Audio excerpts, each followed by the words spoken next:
go. It's Sunday, so let's go grocery shopping and lesson planning for a whole week of homeschooling. But first, let's make some bread. Okay, this is pretty much my holy grail when it comes to sourdough. It has never steered me wrong, so I pretty much exclusively use this book. Whether you need to start a starter, whether you want to make different types of bread, that is the book to get. It helped revive my sourdough when I was first starting and nothing was working. So I already made the autolyse. That's when you just add flour and water and just kind of let it all soak in. And then you're going to add your levain, which is like a starter thing that you make in the beginning. I'm not a bread person, so I just do what the book tells me. So what we're gonna do is we're gonna add it finally and just mix. Usually I'm so bad at feeding my starter like at the right time that like when I want to make bread, it doesn't work out. So I'm actually excited that we get to make bread this week. It's been weeks. And my husband uses these for his sandwiches, so he's been like grumbling about buying bread from the store because he says that mine is just so much better. Mix it with your hands until the dough starts to like form. See, the dough has started to take form a little bit, form up around the edges, and that's kind of when you know that your kneading is done. And then you just let it sit on the counter for a couple of hours to bulk ferment. And usually you should stretch and fold it a few times just to help strengthen the dough. We are not going to be able to do that because we're going to the grocery store. I might get one time in of stretch and folds, which honestly is better than nothing, but this dough somehow is always pretty strong starting out, so I find that it's a very forgiving recipe, which honestly is what I need. I need something that's just like, oh, set it and forget it. Wow. You're just taking your shoes off? Yeah. We are on our way to the grocery store. We are gonna try and stop at our favorite local bakery. It sells out very fast though, so we will see. And this is what I'm currently reading. I'm almost done. I almost finished it in a day. I like it. There are some things that I love and some things that I don't love, but Abby's still a great auto-buy author for me. Perfection. Yum. Grocery stop number 1, Costco. Got a big thing of blueberries here. Okay. Yeah. Yeah. Sorry. On sale. Yeah. There we Did go. you get two? Did you get? And get that for me. Dad is going to Aldi's, I'm reading, and the kids are eating snacks, which is all we do. This book. We are back from grocery shopping, and I am currently updating my Sunday Substack. Every Sunday I share what I'm reading, what I've read, my thoughts about it, the meal plan for the week, and snack prep. And then usually I'll share like a few favorites, so I have to add that. But I just wanted to show this is everything that we are making this week, so I'm pretty excited about it. We pretty much try to have like a few days that are like our staple days. So Friday night's always pizza night. Monday is usually some kind of pasta because we have sports that get out late. And then Tuesday, some kind of taco, burrito night. And then Wednesday is always breakfast night. So kind of having those days planned out helps so much. And I've lately been prepping some snacks or easy breakfast items, things that just make life easier. So I'm starting to write them here. But pretty much my kids have been loving the overnight oats, which was very shocking to me. And these granola bars that I make every week, they're so good, 10 out of 10. I can't recommend. And so yeah, so if you ever want to see what we make for dinner, I'm going to be sharing last week's ideas on the current week, because you can see like all of the food that I made versus just like the recipe, like the ingredients, because I like eat with my eyes. So I like to see the food like actually made versus the ingredients that I need.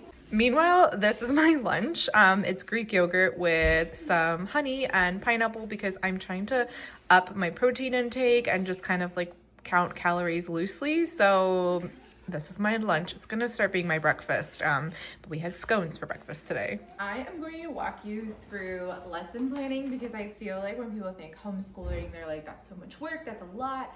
And it's actually not that much.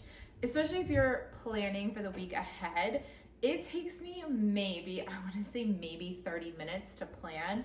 The hardest part, I think, of homeschooling is finding all the curriculums and kind of figuring out a schedule that works best for you. But once you do that, once you have the curriculums, a lot of them are like open and go, right? You open the curriculum, it kind of tells you what to do, and you go from there. I made sure that for our lifestyle to not pick a curriculum that just had so much prep work, because that's just not really sustainable for where we are. So all of our curriculums are, you open it, you kind of see what it is, maybe a little bit of prep work, and then you just go from there. So what I do is I will walk through every subject. So we do math, reading, and handwriting every single day. And then once a week, we will do social studies, then we will do science, music and art, and then PE and health. And I feel like a lot, the PE is like, we'll go to the playground, we'll do sports, we'll go outside for a couple hours, that all counts as PE. And then health, I find a lot of it is like you can read books together. Health is kind of one of those things that isn't really as important as all the other core subjects. You don't really have to have a curriculum for it, for example.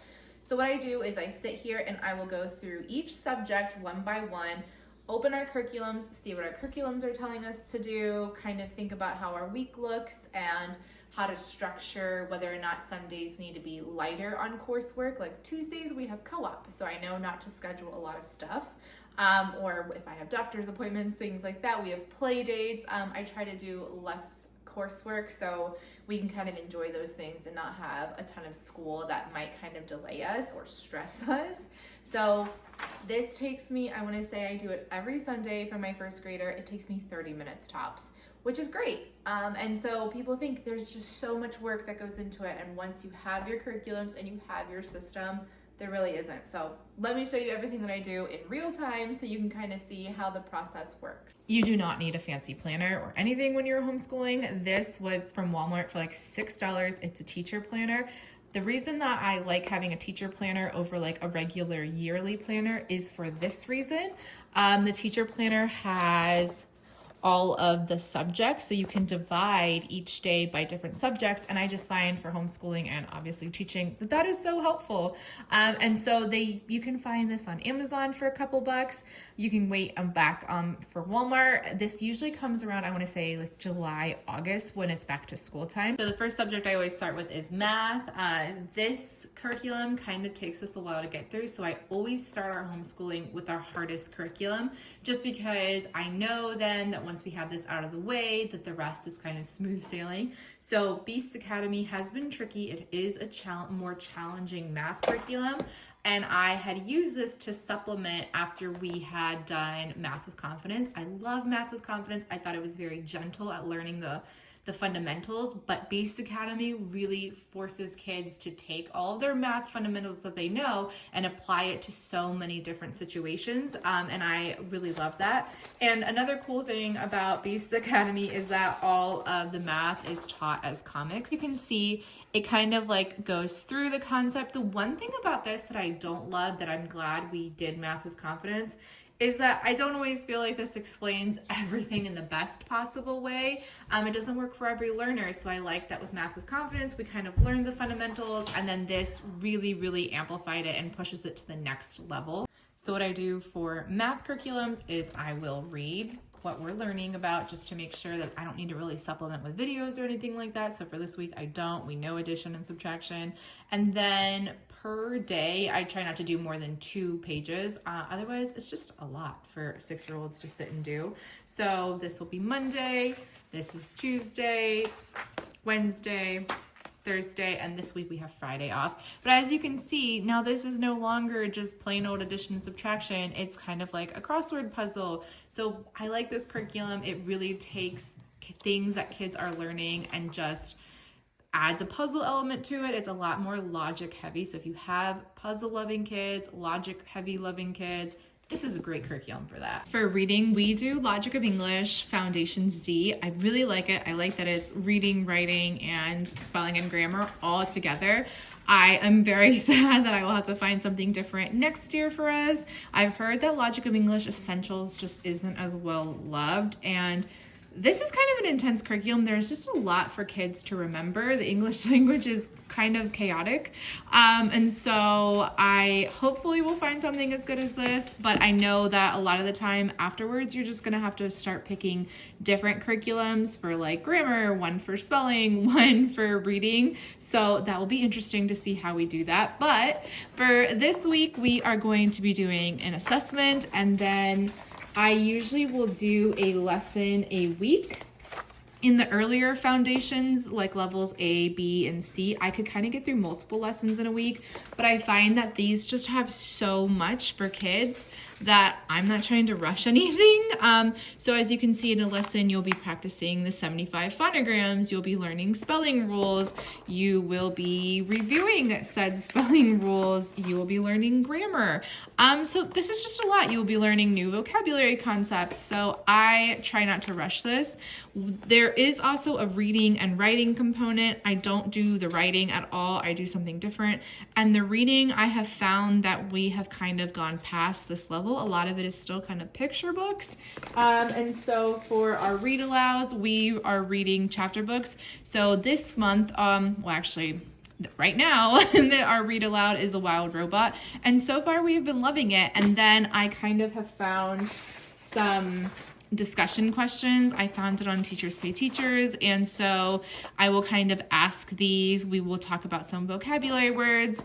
We kind of have underlined some vocabulary words that they have are kind of big for first graders, and just like context clues in the reading that help you discover what the word means. So I have been loving it. The Wild Robot is amazing. And then once we are done reading it, we're gonna watch the movie to celebrate. For handwriting, I do Handwriting Without Tears. This is their 2nd grade curriculum. I feel like after this, we are going to move on to cursive, and then I'm going to probably find different types of handwriting where we're going to work on like sentence structures and more creative writing, just because I feel like a lot of this is just copy work, which I feel like are past copy work at this point, and now it's more about sentence development and just like creative writing. I feel like that's where we are.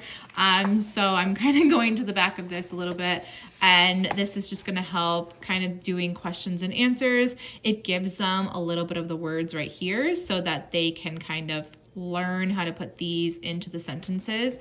And then I also really like their building writers because this focuses way more on just the creative writing element.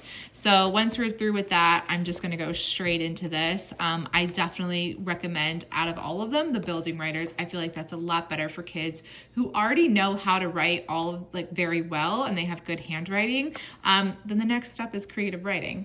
For science, we are doing Pangaea Press. We are doing Real Science Odyssey, and it's their life science unit. This is just a book that is supplementing because right now we are on the plant kingdom. It's the final unit of this curriculum.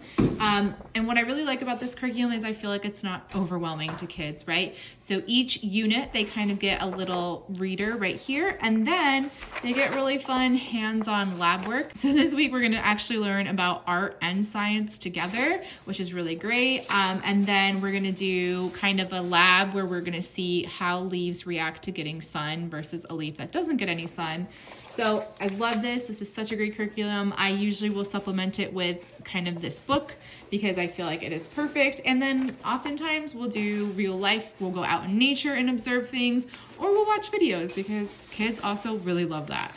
Usually I have an art curriculum book that we do. It's like a $20 book that I got off of Amazon. But because our lab this week is going to make us learn about Surratt, which we have learned about him before, but very vaguely, and we're going to be working on pointillism, I am deciding to just combine art and science. So it's easy 2 for 1. So when curriculums do this, I love it. It makes my life so much easier. For social studies, I use a curriculum called Core Knowledge. It is completely free. It is online. Basically, I print out, this is the student reader section, and so that's what the student reads. It has a teacher component that we read. So we this week are finishing up our unit on Mexico, And since Friday we don't have any school, we're actually gonna have a little party, and we got everything we needed to make tres leches cake. So we're gonna have a party, we're gonna make piñatas, break those open, listen to some mariachi music, make tres leches cake.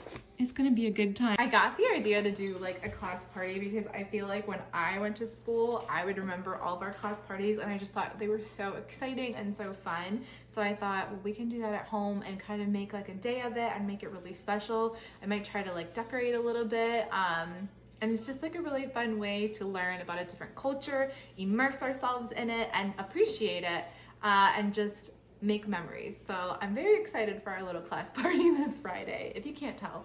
Finally, for music, I just found a curriculum on Teachers Pay Teachers. This has been fantastic. It's actually a music teacher from Ontario, and she made this curriculum. It's been super easy to follow, and so this week we will be learning about body percussion. Next year, I would like to do like OutSchool and maybe add learning an instrument. I'm not sure what instrument we're going to work on or learn, but I am completely just tone deaf. I do not know how to read music. I am not very musical, so I will definitely be outsourcing that because I feel like he's really interested in music and I want to kind of build that, so we will find something. Okay, and just like that, 35 minutes, my first grader is all prepped. Well, some things that I set up for my preschooler is I will make her these worksheets. I don't ever force sitting down at the table and doing worksheets, but she likes them, so I kind of follow her lead. If she wants to sit at the table with us and do stuff, then she has her little worksheets, and sometimes I can help her with them, and she really likes hidden objects, so just all easy, simple stuff. She's already done this one. Some coloring in case she wanted to color. This is really great because we work on counting together, and then shapes and just like color recognition. But a lot of the times, like I said, we will just read Bob books. She is on the beginning readers set, or I take like her little pictograph cards and I will kind of lay them out, and we'll take some Hot Wheels and drive to the letters that I call out. So I'll say drive to the letter M for mountain. Eventually I won't be adding the picture details, so I'll just say drive to the letter M. And so I will take away components of it, and then it works on both the letters and the letter sounds, and that is how you teach kids to start reading. They learn the letter sounds, and then they start learning how to blend it. Okay, we lesson planned, and now our dough is ready. So I usually make 2 loaves, and one I will bake today, and then this one the other one I let ferment in the fridge overnight. That one always has like a stronger sourdough taste, and then once I make that one, I will freeze it, and then that way we have an extra loaf in the freezer, and so we pretty much go through 2 loaves a week easily. So between my kids and my husband, they just love bread. So I will shape it, then I will put them in their little baskets. One will go in the fridge and one will proof on the counter for another hour or 2 before I bake it. Now that that's done, I am going to prep our snacks for the week. Usually I prep 3 things. I'll prep a muffin or some type of breakfast thing, granola bars, and then last week I made them overnight oats and they loved it. So I'm gonna make it again this week because it's such an easy snack or go-to breakfast. And my youngest already made muffins with my mom. So that kind of helps me out because it's one last thing to prep. So my mom is Italian for context, so she measures nothing. She just measures with her heart, but my kids like love her little apple muffins. So they have those for the week, and she even froze some for me. So moms are always taking care of you, even when you're in your 30s. So all I have to prep are granola bars and overnight oats. So let me show you how easy it is to prep those. Okay, overnight oats is super easy because you're just gonna add half a cup of rolled oats to each container of oats that you're making. After that, you are going to add half a cup of milk. And you can use any milk that you have at home. I just have whole milk, so that's what we're doing. The recipe that I use calls for a 1/4 cup of yogurt, which I have never done before, but I actually love it. I feel like it adds more protein and it just adds like a really creamy element to it. So I honestly think that's really good. So once you have this, you're gonna add a tablespoon of chia seeds and then a tablespoon of sweetener and then whatever topping. So I know my kids like it when I add strawberries. So I'll do 2 with strawberries and then I'll do 2 that are apple cinnamon, and I'll just cut apples into chunks and then add them. You mix it all up, you put it in the fridge, you're done. So this is what they look like when they're done. I like to mix in the fruit just so kind of takes on that taste. And then I cover it up and I put it in the fridge, and 5 minutes or less, you have a really easy go-to breakfast, which is honestly the best. Also, these are like little Weck tulip jars. I love them. I can't recommend them enough. For granola, you're just gonna take more oats. So you do 2.5 cups. And then you are adding a cup of peanut butter. I do a little bit less because my kids don't love peanut butter. Once we do the peanut butter, you're gonna add 2/3 cup of honey. The honey is gonna help it all stick together. And this is how I go through so much peanut butter and honey a week, is basically making these bars. And then once you have that base, you can add whatever you want. So I like to add flax seeds. I like to add completely like milled, like ground flax seeds, just for extra micronutrients. You can add vanilla, chocolate chips.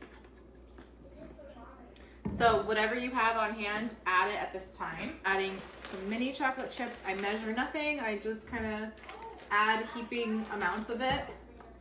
But if you want measurements, you would add 1/3 cup of chocolate chip, a teaspoon of vanilla. Next thing you're gonna do is just gonna mix it all together. Pour your mixture, and then you're going to put it in the refrigerator for an hour so it can harden, and then you'll cut it into little bar shapes. So like I said, one bowl, super easy. You can customize it. You can add whatever fillings you want, as long as you kind of have like the peanut butter and the honey to hold it all together. If you want to be a little bit extra, you can melt some chocolate chips and drizzle it on the top. 10 out of 10 experience. I also like to add these little sprinkles. These have no artificial dyes or anything in them. I just add like a tiny bit. And then these are the bars, and I'm gonna put this in the refrigerator for the next hour or so before I cut them. The sourdough just came out of the oven and she looks great. I did overproof her a little bit. That was my fault. But it's salvageable. It's still good. Looks good. I've started weighted vest walking and I have been loving it. I'm starting to do that. I try to walk at least 10K steps a day, and I try to walk like 6 days a week, and it's been really great for my mental health and just like overall stamina. I am gonna try rucking. I got like a pack to try rucking because I heard that it stabilizes your core more, but we shall see. But until then, I'm gonna end the vlog here and I will see you in the next one. Bye.